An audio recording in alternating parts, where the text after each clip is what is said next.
Salutare tuturor! Bine v-am regăsit la un nou videoclip. Astăzi o jucăm V-ați ascunsele cu verișorii mei aici, Daria. Salut! Marius. Salut! Ionuț. Salut! Bun, și revenim când încep să număr. Când am revenit, am început să număr. Ei acum merg să se ascunde. Și da, revenim când termin de numărat. Da, și cine nu e gata, îl iau cu lopata. Am specificat că nu este cu pui. Și da, hai să începem cu căutatul. Acolo un câine foarte mare. E foarte greu că e extrem de mare locul ăsta pe aici. Dați aici niște iepuri.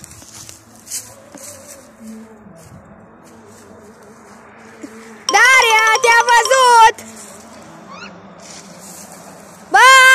Nu-i cu pui, deci nu-i cu pui! A zis că nu-i cu pui, deci nu-i băgați în seamă. Mai zic o dată, nu-i cu pui!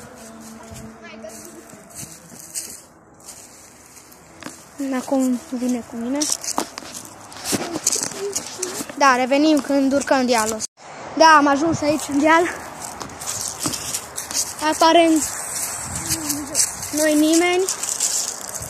Revenim când coborâm. Bun, și am coborât. Stai să mai căutăm pe aici, pe la intrare. Și i-am găsit pe amândoi. S-a ascuns și ei fix aici unde am numărat, gen. Da, și cam acesta a fost jocul nostru. Ne revedem data viitoare. Pa, pa!